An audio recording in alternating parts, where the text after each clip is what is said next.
The I Ching of Enlightenment, by David Russo. Introduction. Entering the Book of Change. Welcome. Before beginning, pause and breathe. This book is not a system to master or a set of predictions to rely on. It is an invitation to observe, to listen, and to meet life as it unfolds. The I Ching, the Book of Change, has endured for thousands of years not because it offers certainty, but because it teaches perception. It reflects the living patterns of reality and asks us to align with them rather than resist them. At its heart, the I Ching is not about controlling the future. It is about cultivating awareness in the present. Change is constant. Patterns arise and dissolve. Clarity emerges not through force, but through attention. When we stop struggling against what is, insight naturally appears. This book is organized as a journey through the principles of the I Ching as they apply to everyday life. You will explore how to listen to change, how to balance opposing forces, how to respond wisely to challenges, and how to integrate stillness and action. Each chapter builds upon the last, offering not rules, but perspectives, ways of seeing that encourage responsiveness, humility, and discernment. You will not find promises of instant transformation here. Instead, you are invited into a practice. Awareness deepens gradually, like a river shaping its path. Some lessons arrive gently, others arrive through challenge. All of them serve the same purpose, to awaken clarity. Listening to this audiobook is itself an act of practice. Allow the words to settle. Reflect on your own experience. Notice what resonates and what resists. Each chapter offers a moment to pause and realign with the natural flow of change. This journey has no final destination. Enlightenment is not an endpoint, but a way of moving through life with presence and grace. Let this book guide you into rhythm rather than certainty, awareness rather than control. Step forward with openness, ready to meet each moment awake, responsive, and grounded in the unfolding truth of change. Chapter 1. Listening to Change. This chapter begins with listening. Not listening for answers, but listening to what is already happening. When you truly listen, you begin to perceive life as it is, rather than as you expect it to be. The I Ching is not a tool for prediction. It is a mirror that reflects the movement beneath events. To consult it is to pause, to observe, and to acknowledge that reality is always in motion. Change is the fundamental law of existence.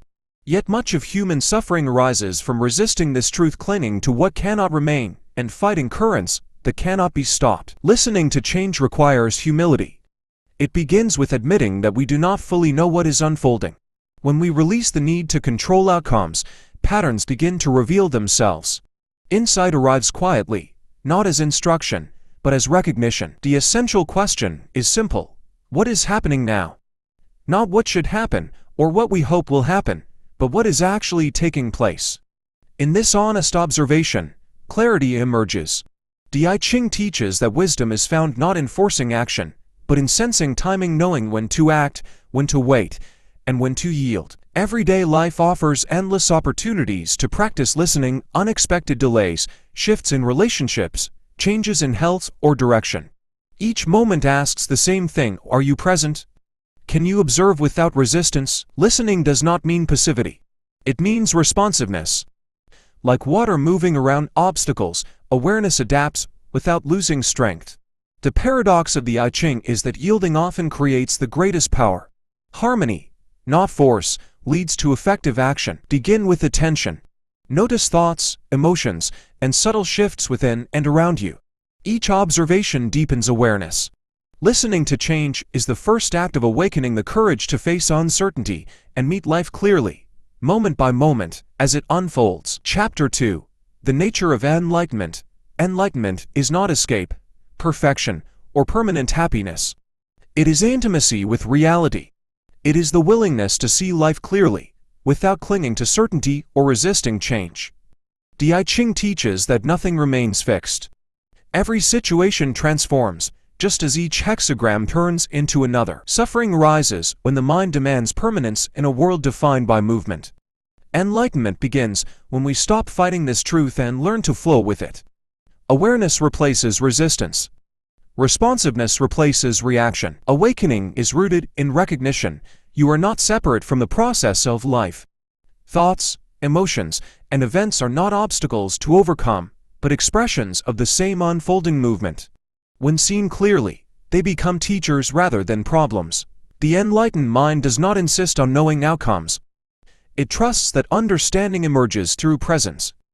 Like sunlight moving across the sky, awakening unfolds naturally. It cannot be forced or captured. The tighter the grip, the faster it slips away. Yin and yang illustrate this truth. Light turns to shadow. Growth gives way to rest. Joy and sorrow contain one another. Enlightenment does not reject these opposites, holds them together.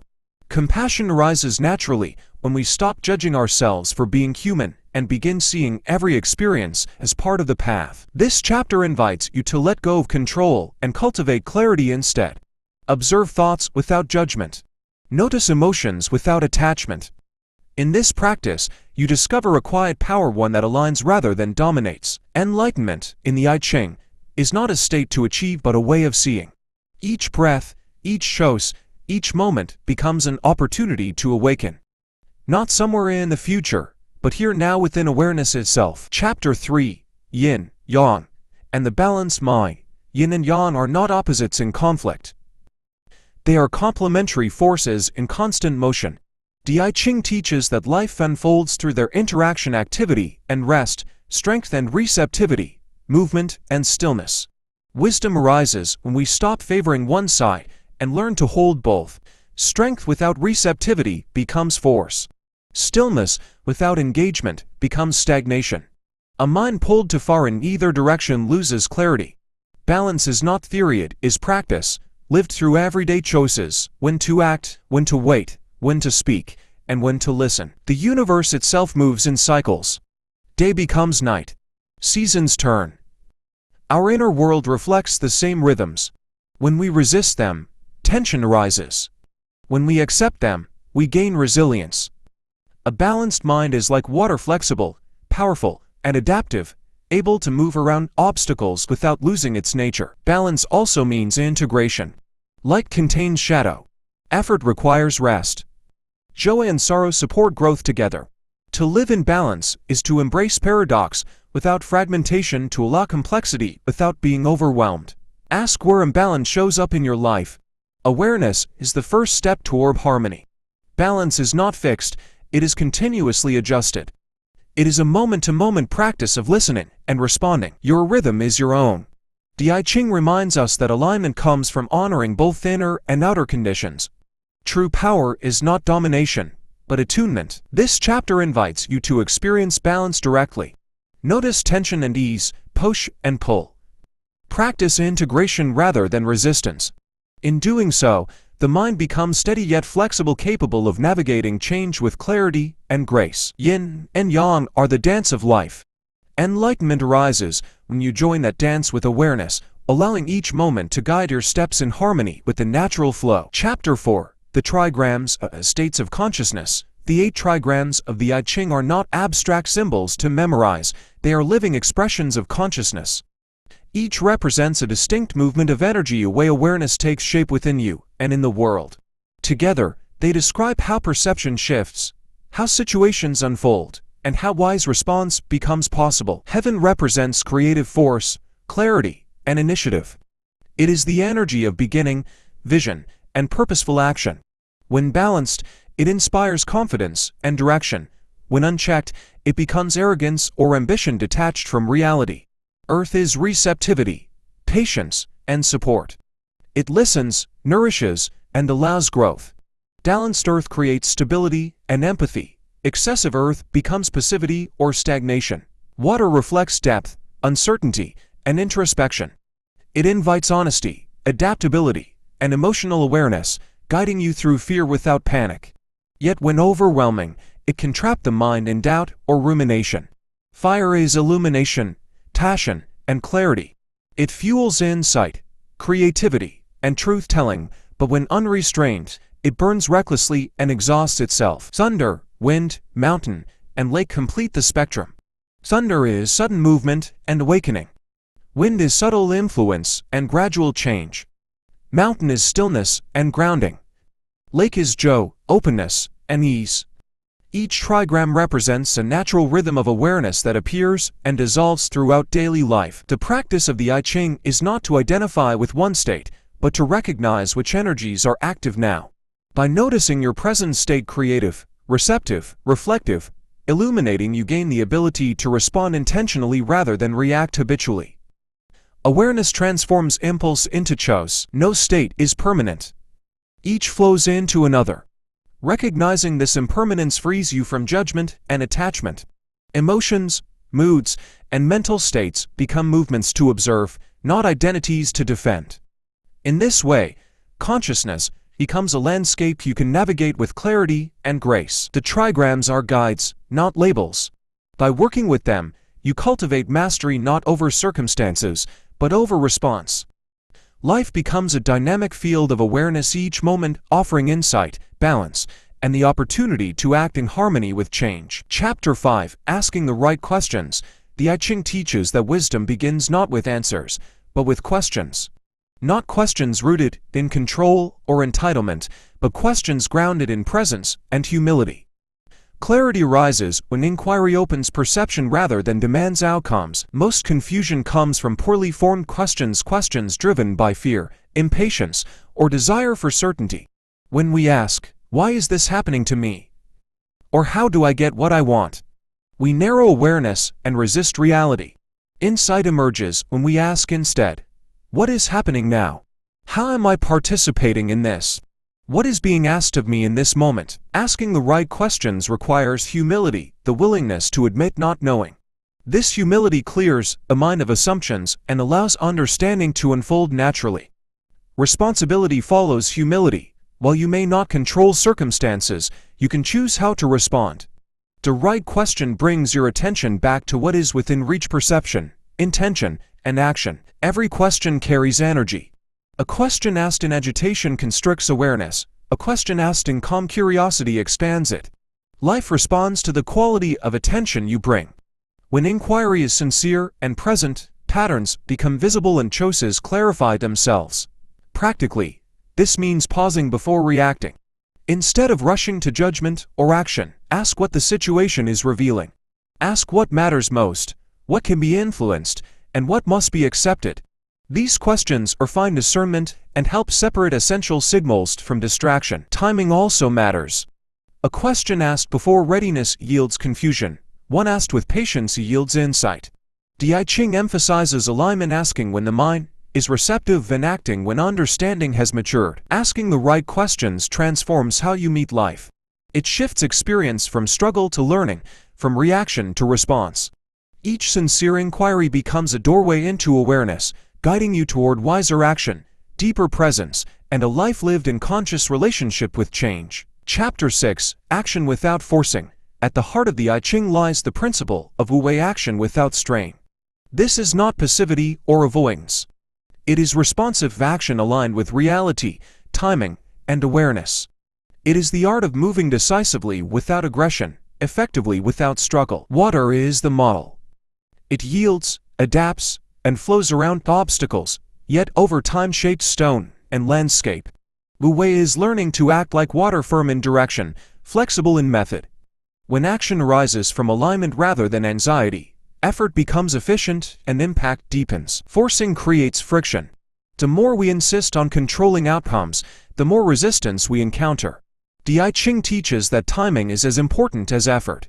Action taken too soon or too late often fails, regardless of intensity. Awareness of timing turns effort into influence and struggle into flow. Practicing action without forcing requires patience and humility. It asks you to observe before moving, to sense when the moment is right. It also requires courage, the willingness to act clearly when alignment appears, without hesitation or overthinking. This principle applies everywhere. In relationships, it fosters listening and empathy rather than domination. In work, it brings focus and efficiency, directing energy where it truly matters. In personal growth, it builds resilience by treating setbacks as guidance rather than failure. Action without forcing is ultimately a practice of trust in perception, in timing, and in the unfolding of life. It recognizes that understanding is as powerful as effort. When action arises from clarity, Life feels less like a battle and more like a dialogue. This chapter invites you to notice where you are pushing unnecessarily. Where effort feels heavy, pause. Align. Then act with precision and awareness. Like water, you will discover that true power does not come from pushing harder, but from moving wisely, flowing steadily in harmony with the currents of change. Chapter 7. Crisis as a doorway to awakening. Crisis arrives without permission. It disrupts plans, challenges identity, and exposes uncertainty. Loss, conflict, failure, or sudden change can feel like rupture, but the I Ching teaches that crisis is not punishment. It is instruction. Every disruption carries information. Every moment of difficulty contains the potential for awakening. Resistance deepens suffering. When we deny or fight what is happening, we exhaust ourselves and miss the message. But when we pause and observe, crisis becomes a mirror. It reveals attachments, fears, assumptions, and patterns that no longer serve growth. In this way, difficulty sharpens awareness and clarifies perception. Nature reflects this truth. Fire clears forests for renewal. Storms reshape landscapes. Life evolves through disruption as much as stability. Inner life follows the same rhythm. Crisis is a turning point, not a dead end, a doorway through which deeper understanding becomes possible. Crisis teaches adaptability. It asks us to distinguish between what we can influence and what we must accept. It shifts perspective from helplessness to responsibility, from fear to discernment. Through reflection, we learn not only how we arrived here, but how to move forward with greater clarity. Awakening often wears the disguise of loss. A failure may reveal misalignment. A broken relationship may expose repeating patterns. These moments are not random, they are invitations to see more honestly and respond more wisely. The I Ching offers a simple approach to crisis: observe without panic, reflect without judgment, and respond without resistance. When met with awareness, even turbulence becomes guidance. Crisis strips illusion and calls forth presence. This chapter invites you to meet challenge differently, not as an enemy, but as a teacher. Each disruption becomes a doorway. Each obstacle becomes a guide. In this shift, awakening is no longer postponed until ease appears. It is practiced directly within difficulty, where clarity, courage, and transformation are forged. Chapter 8. The role of stillness. Stillness is not inactivity. It is not withdrawal or avoidance. In the I Ching, stillness is a form of wisdom, a pause that allows clarity to emerge.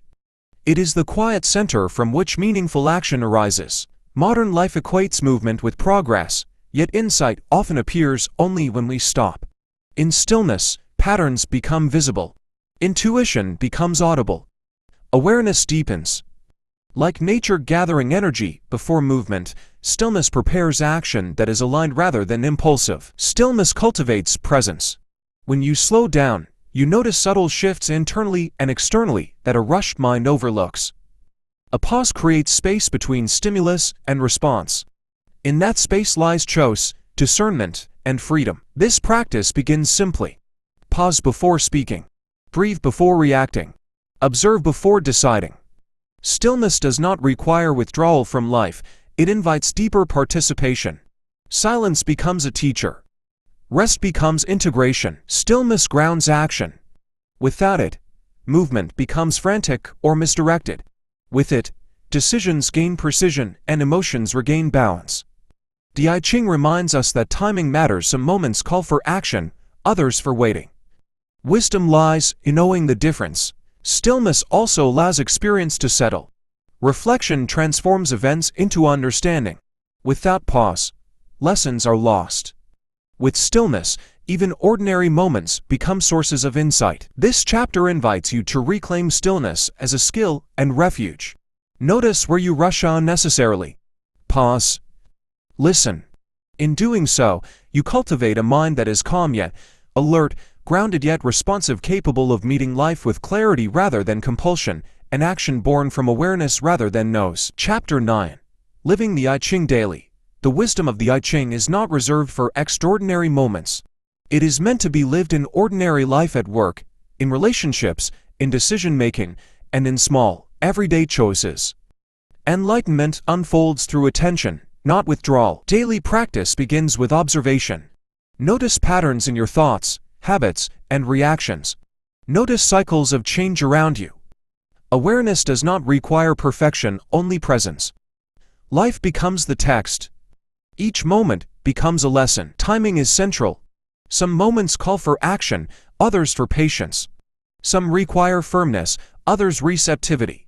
When you attune to rhythm rather than impulse, response becomes skillful. Daily practice is not rule following, it is intuitive alignment. Discernment grows through inquiry. Ask, what is required now? What response honors this moment? These questions refine perception and prevent reaction. The ordinary becomes a training ground for clarity. Challenges no longer feel overwhelming when awareness is practiced consistently. Obstacles become feedback. Uncertainty becomes guidance. Resilience grows quietly through attentiveness. Humility is essential. Life is not something to control, but to engage with honestly. Releasing the need for certainty brings steadiness. Presence replaces anxiety. Over time, small moments of awareness accumulate into a life lived consciously. This chapter invites integration. Observe, reflect, respond. Practice stillness and responsiveness in the midst of daily life. Awakening is not separate from the ordinary, it is woven into it, moment by moment, through attention and choice. Chapter 10. Enlightenment without an end. Enlightenment is not a destination. The I Ching teaches that life is constant change, and awakening is an ongoing relationship with reality. Each moment forms a new pattern. Each response is a fresh opportunity for awareness. The search for a final understanding creates restlessness. The release of that search creates freedom. When presence replaces arrival, life becomes a living practice rather than a problem to solve. Enlightenment without an end removes pressure. There is no final state to achieve, no perfection to maintain. Each experience, joyful or painful, becomes part of learning. Growth is measured not by outcomes, but by responsiveness, clarity, and compassion. This approach cultivates humility. There is always more to see, more to understand. Every situation becomes a teacher. Failure and success lose their grip as identities and become information instead. Living this way integrates awakening into ordinary life. Work, relationships, and routine become expressions of practice. Each choice becomes a moment of engagement with reality as it is. This chapter invites you to release finality and embrace continuity. Every breath is a beginning. Every moment is unfinished. Enlightenment is not somewhere ahead, it is alive in attentive participation with what is unfolding now. Conclusion: awakening as a practice, this is not an ending. The I Ching reminds us that change has no final chapter. Enlightenment is not a result, it is a practice lived through awareness, responsiveness, and humility. Each principle explored listening to change, balance, stillness, action without forcing serves one purpose: to help you meet life consciously. These are not techniques to master, but orientations to return to again and again. Awakening does not require perfection. It requires attention. It appears in pauses, in honest observation, in choices aligned with clarity rather than habit. Life will continue to change.